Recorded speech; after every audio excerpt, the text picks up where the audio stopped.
Viral marketing is the dream of everybody with something to sell, whether a product or a political message. It's an unpredictable phenomenon where something attracts so much interest on the internet that once you see it, you can't resist sending it on to your friends, and then they send it on again to their friends, and so it spreads like a virus.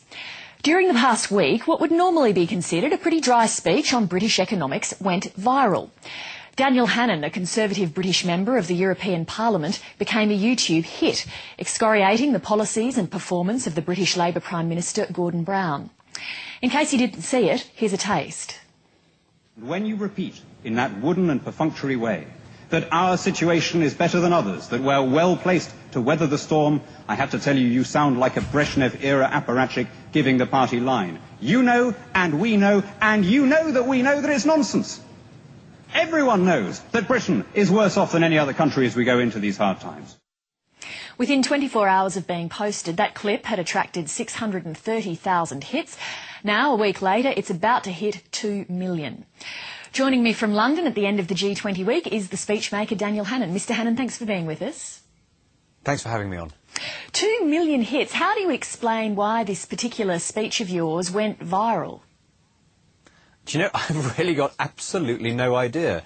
I mean, a lot of the bloggers and the independent non-media people are using the fact to kind of attack the mainstream media, have a go at the BBC.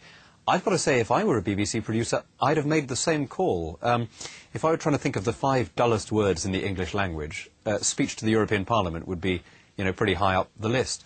That's the funny thing about the internet. Nobody can predict what's going to tickle people. Neither I, nor the BBC producer, nor, I dare say, the ABC producer. And it's not the first time that you'd posted a speech on YouTube by any means.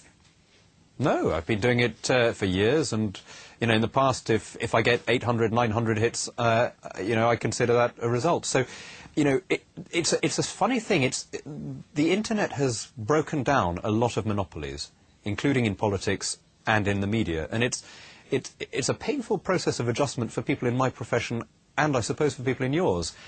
Not so long ago, a relatively small number of lobby correspondents and political journalists would set the news cycle for the next 24 hours. And a minister or an opposition spokesman who had briefed all of those people would be pretty sure of getting some coverage. Now, that world, which was so recent, seems to belong to a different age now.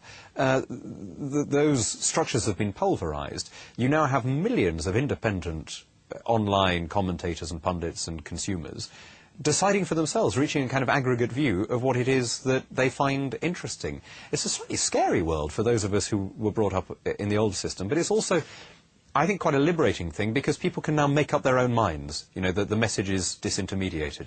But how do we figure out what people are going to find interesting? Because, as you said, you posted lots of speeches in the past. It was, I guess, somewhat to be expected that you're a Conservative and you're attacking Gordon Brown's policies, yet all of a sudden it seemed to go viral. Is there any way we can predict these sorts of things?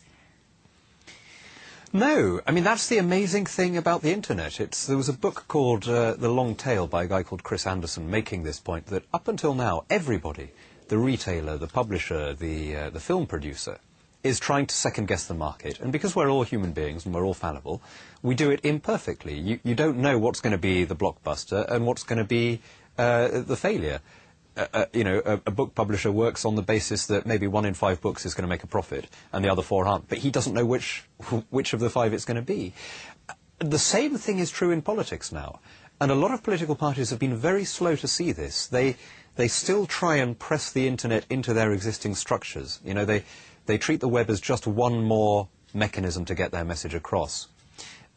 It's way beyond that. You know, maybe in the US they're beginning to understand the full potential of the internet as a way of raising money, as a way of mobilizing campaigns, and above all as a way of appealing over the heads of your own party bigwigs, over the heads of the established pundits, if you think you've got something interesting to say that might strike a chord with people.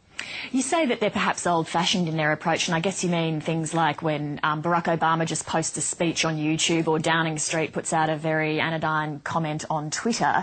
Given the unpredictability, though, of these new technologies, is there really any way that politicians can harness or control their potential? I think so. I mean, I think Obama is quite an interesting example of the phenomenon. He launched his campaign not by making a big speech, not by calling a press conference, but by posting a video onto his homepage. And it is very easy now that he's there to see his rise as inevitable. But think back a few months to before the first primaries. The almost total consensus is that the Clinton family had an unbreakable hold on Democratic Party structures, that it was a shoo-in for Hillary. And 5 years ago it would have been.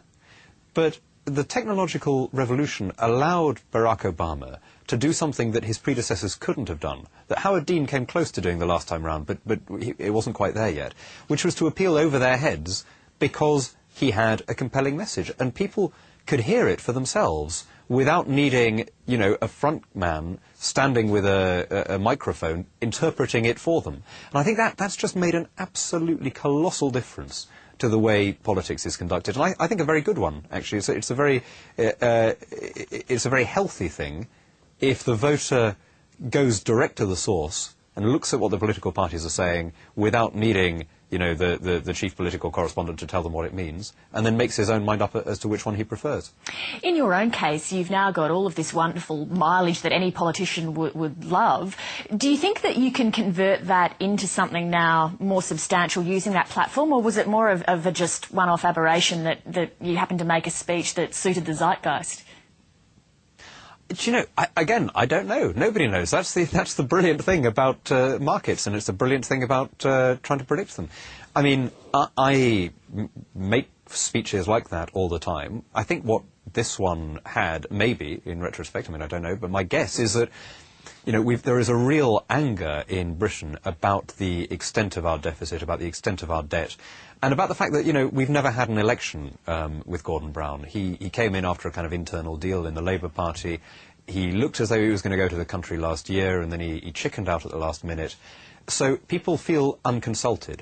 And I think a lot of people would have liked to have grabbed the guy by the lapels and shouted at him, because he isn't a very listening sort of leader.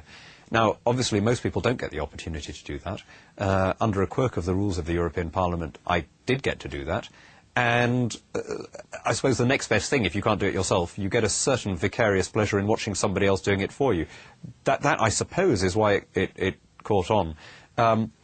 What's going to be the next thing that catches on with people? You know, nobody knows. If I could tell you, if you could tell me, we'd be